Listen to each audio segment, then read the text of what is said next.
What's up, y'all? My name is JR, and for those of you who don't already know, I'm a huge movie and TV nerd. If you're new here, I appreciate you taking the time to check out my channel, and I hope you'll consider sticking around and joining the film community I'm trying to build here on YouTube. So in today's video, I'm going to be breaking down the third episode in Season 3 of the Paramount Hit TV Show, Mayor of Kingstown. And just so you guys know, this video will contain spoilers, so if you haven't gotten around to watching the episode yet, and you don't want to know anything that happens in it, you might want to exit this video now. And with that being said, no more wasting time. Let's get into it.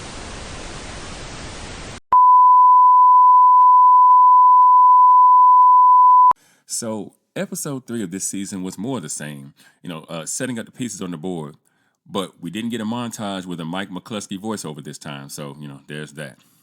But the episode starts off with a homeless man finding Tatiana unalive in a dumpster next to her baby, who thankfully is still alive. Now, KPD shows up, as does Mike, and when he arrives and sees the scene, he seems to know who's responsible. The scene also makes him think about Iris, I think, who he thought had gotten out of town safely, but now he worries could be in trouble. So he gets in his car and he leaves the scene, headed to the club. Now, when he arrives at the club, he asks for Constantine, and he beats up a few of his henchmen before finally coming face to face with the man. And when he does, he warns him that he now has his attention, and he doesn't want that. Now, we hear a siren outside, which means that Ian and Kyle have followed Mike to the club. Constantine tells his men to take Mike out before the pigs come in. But on the way out, Mike turns to him and says, "Welcome to Kingstown." Now, as Mike is leaving the club, Ian and Kyle are outside, and Ian tells Mike that Constantine is untouchable. But Mike doesn't seem to care about that, telling Ian to figure it out or he will before driving off. And I gotta say something. Ian keeps telling Mike that Constantine is untouchable, and I have to be asking myself if that might mean that Constantine might be an informant. That somehow they, Ian maybe has some wind of this, and, he's telling Mike, hey, this guy's untouchable, but he really means untouchable as in we're not going to really be able to do a whole lot about this dude. But, let's pause there for a second, and we'll kind of come back to that in some later videos once I see a few more pieces kind of get laid out here. Now, back at Anchor Bay, in the yard, we see Raphael talking to an inmate named Roberto Cruz. He's one of the Colombians.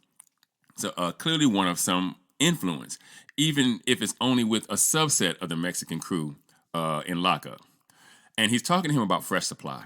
And as this conversation is happening, my man Merle sees it from across the yard right before he's called into a meeting with Kareem, Mr. Warden. Now, Raphael manages to convince Roberto that they need each other because the Aryans are trying to kill them off. And eventually, after a lot of talking in both English and Spanish, Roberto seems to agree to Raphael's terms. Now, inside the prison, we see Merle and Kareem having a talk. Kareem wants to know why Merle had himself transferred from the comforts of Mill Haven, which is said to be a bigger, newer facility with, a farming program, to Anchor Bay, which is seen as a certain step down. Now, Merle tells Kareem, who insists that he calls him Warden now, that essentially home is where the heart is.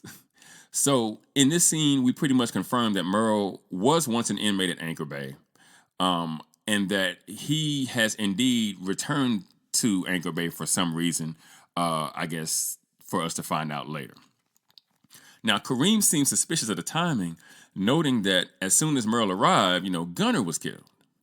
Now, Merle claims that Gunner's death had nothing to do with him, but Kareem has noticed that all the Aryans are now falling right in line to follow behind him.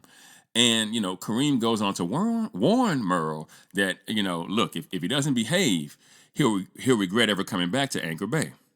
Kareem gets up and he leaves, but before he does, Merle tells him that he's accepted his fate, that being that he'll likely die in prison, but he insists that it will be on his own terms. And he asks Kareem if he can say the same. And, that sounds like a threat to me. Kareem seems to think about what Merle has just said before he kind of chuckles and walks off. Now, at the local jail, KPD, We find Iris is still sitting in a cell, and she seems fairly resigned to her fate at this point, which I found kind of interesting. You would think she would have gotten word out to Mike, or at least Kyle by now, so somebody could come and get her, but that doesn't seem to be the case.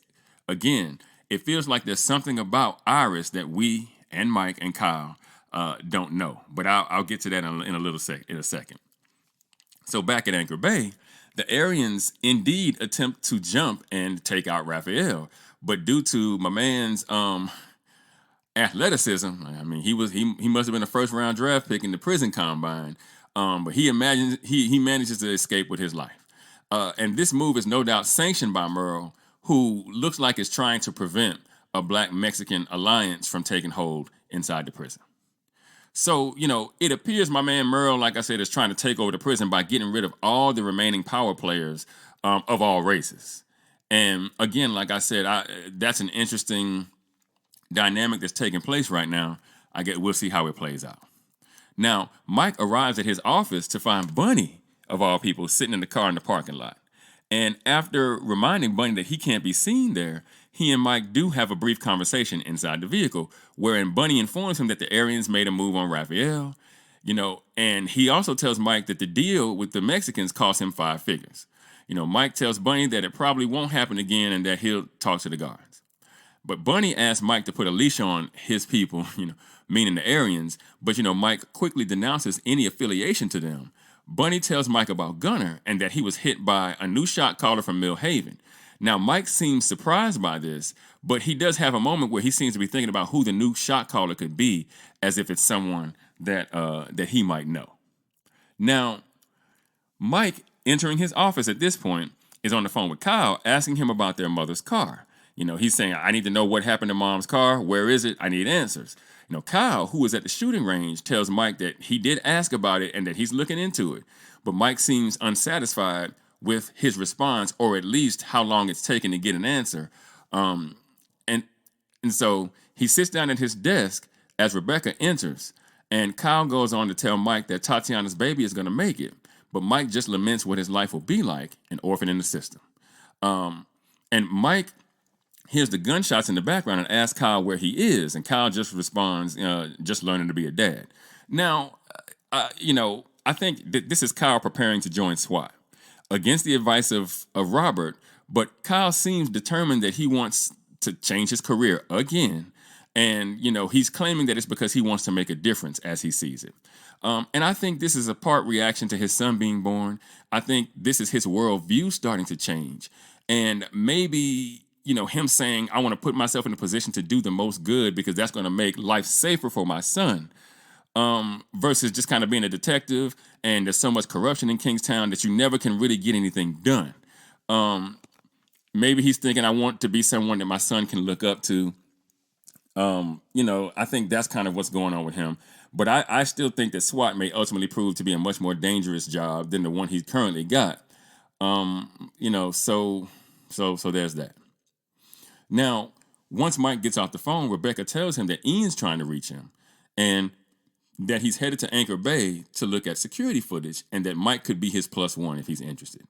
And this is concerning, Sharon's death in the previous episode. So at Anchor Bay, we see Ian and Mike looking at the surveillance footage of Sharon leaving the prison. And they're complaining that they can't really see anything in the footage because, it's all grainy or whatever, except for the fact that the assailant that approaches her car is a white male.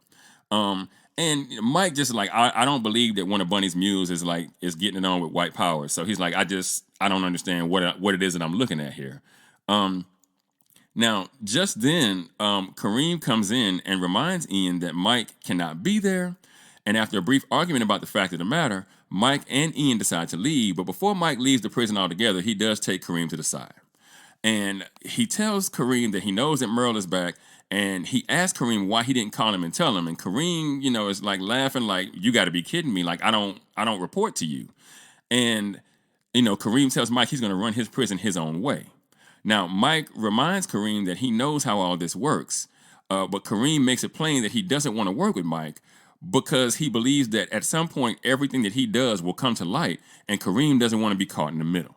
And I think this is important because now we finally kind of starting to see why Kareem has kind of been avoiding Mike, and even in some ways getting in Mike's way as he's trying to kind of do what he's doing. Because I think that Kareem understands that Evelyn is looking into corruption in Kingstown. And remember, she told Mike that she would roll him up too if it came down to it. That might be a little more difficult because they're still sleeping together, but okay. But it makes total sense that she and Kareem would have had a conversation about that at some point, and that's why I think Kareem is trying to distance himself from Mike nowadays, and he's trying to do everything on the up and up so that he can be beyond reproach in case the proverbial crap hits the fan.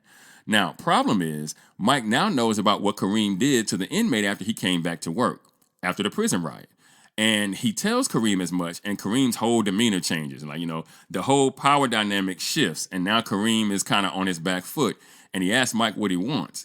He asks Mike if he wants a meeting with Merle, and Mike says no, because not until he knows what the next play is. But he does ask Kareem to segregate Merle for the time being, and Kareem seems to reluctantly agree. And, Mike ends the conversation by telling Kareem that Merle's back for a reason and that he doesn't believe it was just to take out Gunner. Now, in a different part of the prison, Ian happens upon Charlie, who's exercising outside. And Charlie looks happy to see him, even though he laments the fact that Ian didn't come when he called. Ian reminds Charlie that he's busy, but that he'll always come eventually. And Ian asks Charlie how he is, what's the good word? And Charlie says, he has no words, just bad. And, Charlie's kind of, Charlie's a bit slow. So, he kind of talks in broken English, kind of like a little kid, even though he's a very, very dangerous grown man. Ian tells him that he should keep exercising to keep warm, because remember, it's wintertime in Kingstown right now, and that he'll be back to see him soon, and when he comes back, he'll bring burgers. So next, we see Merle in the visitation room waiting for someone, and that's when we see a tall, attractive white female named Alex show up. She sits down at Merle's table, and she tells Merle that she knows he was expecting his niece, and that she's sorry to disappoint him, but that Constantine, her boss, made arrangements, and so basically he sent her. Now, she goes on to tell Merle that he's a wealthy admirer of his before sliding Merle Constantine's cell number on a piece of paper. She also tells Merle that Constantine knows that his numbers has dwindled, and I believe she's talking about Gunner here, and that she's been sent to help. And then she opens her blouse right there in front of him, and she asks if there's a place where the guards don't see, and the pair get up and leave the room. And I don't know if they were going somewhere, some corner of the prison to do what grown folks do, or whether she was just trying to prove she wasn't wearing a wire or what. But Alex seems to be Constantine's Iris. So I assume that the sex will be had somewhere, right? Besides, Constantine and Merle are both criminals, so I don't know why a wire would be involved in anything that would be going on between them. Unless, again, like I said, Constantine's an informant of some kind. So that's the only reason why I'm kind of leaving that open for it could be either or, but I'm not sure. I'm sure that, as another episode or two kind of, happens, we'll be able to make a determination about exactly what's up with Constantine and if he has an affiliation to law enforcement or not. But next, we see Mike on the road, and he gets a call from Kyle. And when he answers, Kyle tells him that their mom's car was impounded and that the female subject was stopped for a traffic infraction, where she then resisted arrest and assaulted an officer. Mike asks about an ID, and Kyle responds, "What ID?" He tells Mike that Jane Doe is indeed her, and he's talking about Iris. He tells Mike that she's refusing to give up her prince. Mike doesn't seem surprised, and then Kyle asks Mike if he even knows Iris's real name. Mike just chuckles and tells Kyle he's on his way. But when he hangs up the phone, he notices that he's being followed. So he takes the car on a high-speed chase through town, driving the wrong way on certain streets, even near the highway, bananas, but okay. Before he finally gets the drop on the guy in an abandoned warehouse or plant of some kind. And after a brief physical altercation, he ends up stabbing the guy with a knife to the heart. His own knife at that. My man, he failed the fighting part of the tryout, but okay. He then checks the guy's tattoos. I don't know what they mean or what they say, but I think he knows who sent the guy. So he calls the number, and one of Constantine's guys answers, and now he knows exactly what the beat is. But like I said, I think he probably knew from the jump, that when he approached Constantine at the beginning of the episode, that Constantine was going to have some kind of reprisal was going to take place. Now, Evelyn is at KPD, and she enters Captain Walter's office and basically rips him a new one about not returning her phone calls, claiming that there's a level 5, crap storm about, Big Rob, and that he's brought about multiple lawsuits concerning the firefight at the compound between SWAT and the Aryans. Now, Captain Walter claims that Big Rob's actions were justified, to Evelyn's dismay. And Mike arrives as all this is happening, and he sits down with Ian outside, in the main area, and he tells Ian that Constantine trying to take him out. Ian tells Mike again that he needs to leave Constantine alone. Now, this is the second time this episode that Ian has said, you need to leave that guy alone. I think Ian knows something about Constantine that Mike does not yet know. Ian offers to handle the situation, but Mike tells him not to.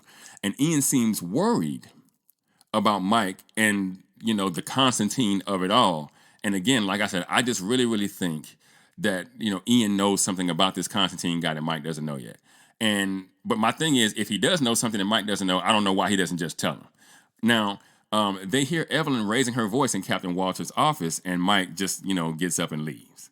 Now, he arrives in lockup to talk to Iris, and she tells him that, she knew that Mike would eventually, figure out what was up, but that she thought she could get herself out of jail without his help. He asks Iris if she wants to stay locked up, and, she doesn't say one way or the other, but he tells her to give the police her prints, and he'll have her out in an hour. She tells Mike that she can't give them her prints. Mike thinks for a minute before saying, okay, and then he tells her he'll need a minute, to fix everything, and she's not going to give up her prints, and then he leaves.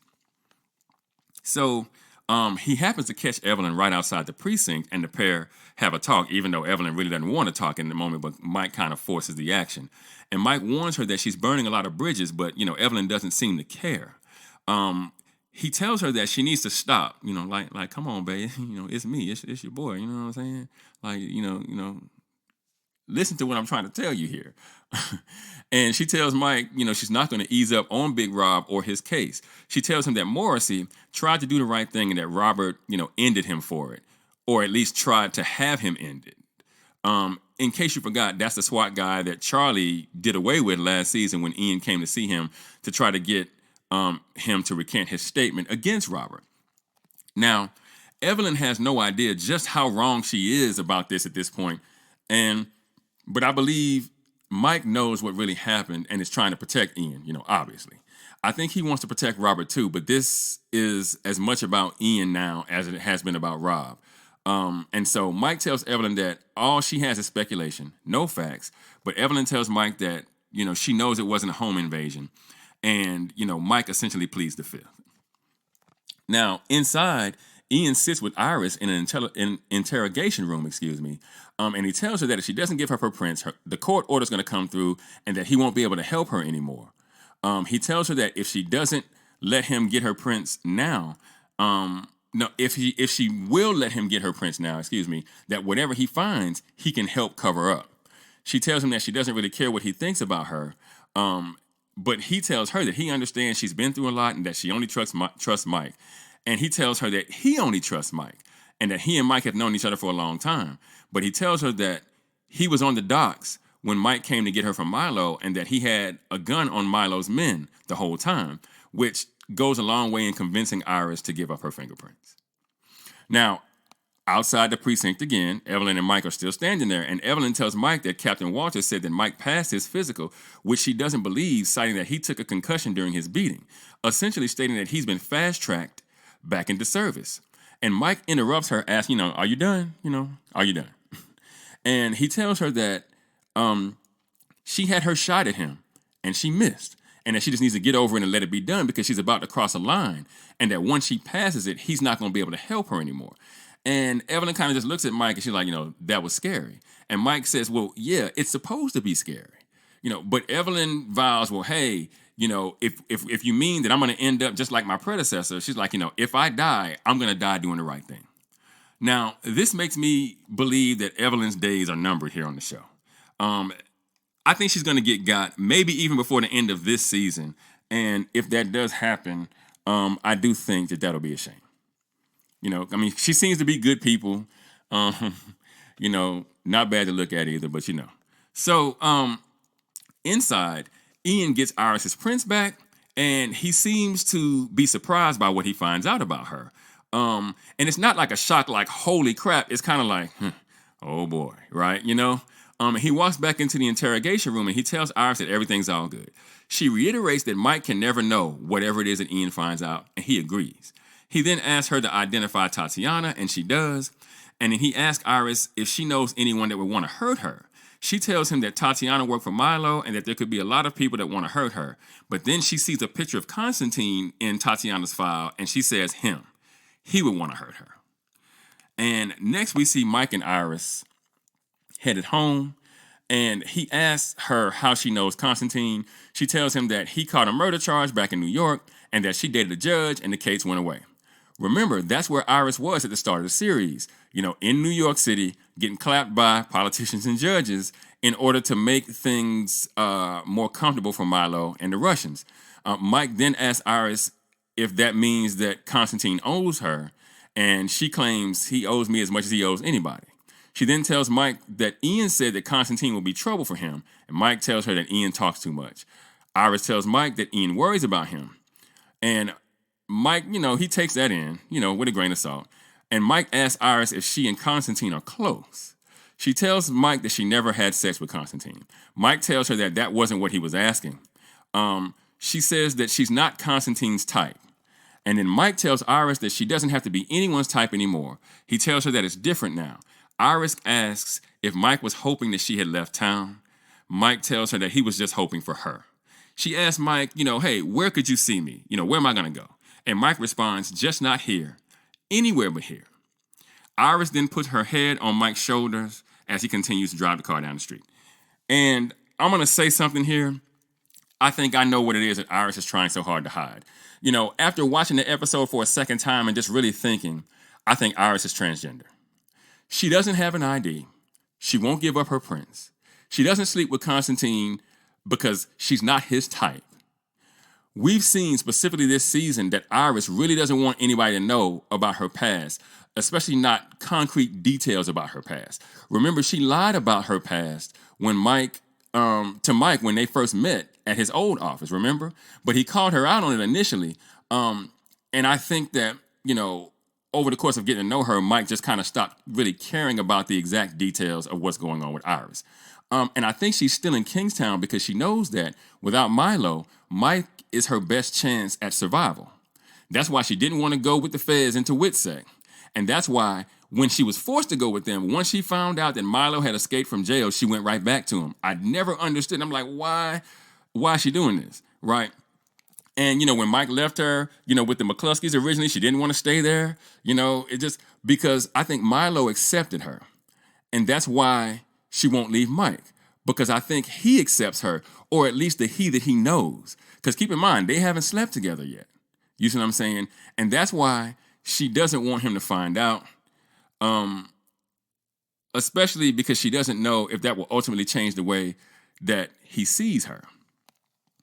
Now, I want to say that I do think that there was a scene in season 1 where Iris was in the bath and Mike was in there with her.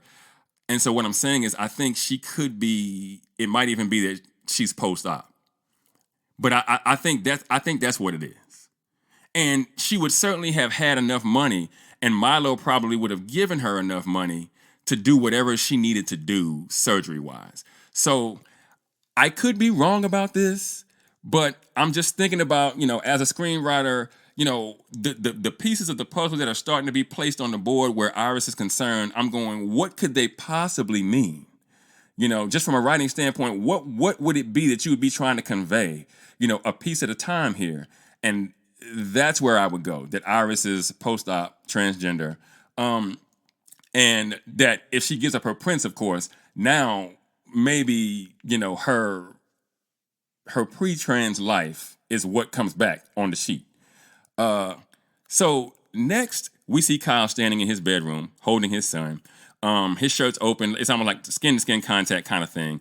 And he looks to be deep in thought. And we see a picture of Mitch on the nearby nightstand, and no words are spoken in that particular scene. And I think, Kyle is wondering whether or not he's making the right choices, probably in his career as it pertains to his family and keeping them safe. I really think that Kyle is at a crossroads here, and I'm hoping that him joining SWAT doesn't come back to bite him in the end, because I feel like that job, again, would be much more dangerous than the job he has as a detective, even though that job in Kingstown seems pretty dangerous too. Because I just think in SWAT there's going to be way more shooting, and Kyle doesn't always do so well bang the bullets. But I guess, we'll find out soon enough. Now, next we see Mike arrive at the club yet again, and he sits down with Constantine, and the two of them talk. Mike tells him that he doesn't know who he is or what he's dealing with, and Constantine tells Mike that Milo was a pimp, and that he saw him and his brother, meaning Mitch, simply as his, BITCHs, but he admits that he underestimated Mike. He tells Mike that he's a different kind of animal. And Mike tells him, yeah, I'm the kind of animal that you don't put down. He goes on to tell Constantine that, you can't kill him because he needs him. He tells Constantine that he's the guy that he has to work with in order to make the life that he wants to live possible in Kingstown, because he's the mayor. You know what I'm saying? Big talk, big game. And now I understand that Constantine was always going to come after Mike because he saw Mike as just another person that worked for Milo. It's clear that he's here to clean up the mess, so to speak, and that mess included Mike. And so it's safe to say that he was probably behind the explosion that happened at Miriam's funeral. Keep in mind, he was behind the explosion that happened on Milo's boat. So he's the explosives guy. He likes the boom boom. You feel what I'm saying? It's like his weapon of choice almost. But now it looks like their relationship, that being, Mike and Constantine's, will evolve into something else moving forward, and we'll just have to wait and see what exactly that is. Now, lastly, we see Ian, Stevie, and another KPD employee exiting the building, headed to the parking lot. But, they are surprised when several of the cars parked in the lot begin to explode. I mean, like 6 or 7 of them. And they quickly retreat back inside the building, and then they come back out, guns drawn, as they look around for potential suspects. And this is when episode 3 cuts to black. Now, so as you can see, the web is starting to kind of take shape a bit here. Constantine plans to align himself with the Aryans, apparently, and that it was clearly either him or Merle who did away with poor Sharon. And even in the grainy footage, it appears like the man may have put some drugs in her trunk, so to speak. So I don't know if Sharon was being manipulated and then was done away with, or if Sharon was gotten to and flipped and then done away with. Give me another episode and I'll probably have a little bit more of a hold on exactly, on the Sharon of it all. But no doubt this is a hostile takeover of not just the Anchor Bay prison, but a hostile takeover of Kingstown as a whole. And the other side is going to need every single man they can find to fight this fight. And that's partly why I think Mike is so adamant that Evelyn stand down in pursuit of Big Rob, because trust me, they're going to need a man who's quick on the trigger to get what they got to get done here in the episodes to come. And, I, for one, am excited to see what comes next. I have so many questions. Does Ian tell Mike about Iris? I think he will, because that's just how tight he and Mike are. I don't see him keeping it from him. Maybe towards the end of the season, though. What happens when he finds out? Probably not much will change, is my guess, between them. But they'll probably never be a couple. But they're not a couple now. Mike has had a chance to be with her in that way, and he's kind of said, I don't think we should. And he's even gone back to dealing with Evelyn, instead of dealing with Iris in that way. So I don't think they'll ever be a couple. Now, does Constantine survive the season? Well, it depends on whether or not he's an FBI informant or not, right? If he is, I think he might. If he's not, I think he's absolutely going to get got before it's all said and done. And it might even be Ian who does it to protect Mike somehow. Now, how do Bunny and the Crips play into all this? Are they really ready for war? You can talk a big game until it starts going down, and we'll see. We haven't seen much of the Crips this season just yet. So what they've actually been doing, we don't know of yet. Except just trying to get fresh supply in prison so that they don't get got behind the gates of Anchor Bay.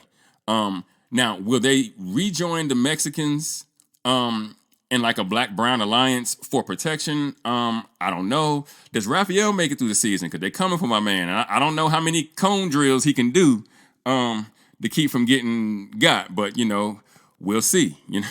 And what about Merle? Right? How does his alliance between the Russians and the Aryans go? Like I said, so many questions. And I think that the answers will be what makes or breaks this season. But what do you guys think?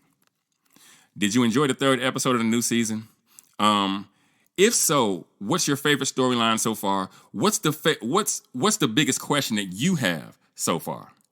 Let me know in the comments. And for those of you that might be new to the channel, be sure to like and share this video.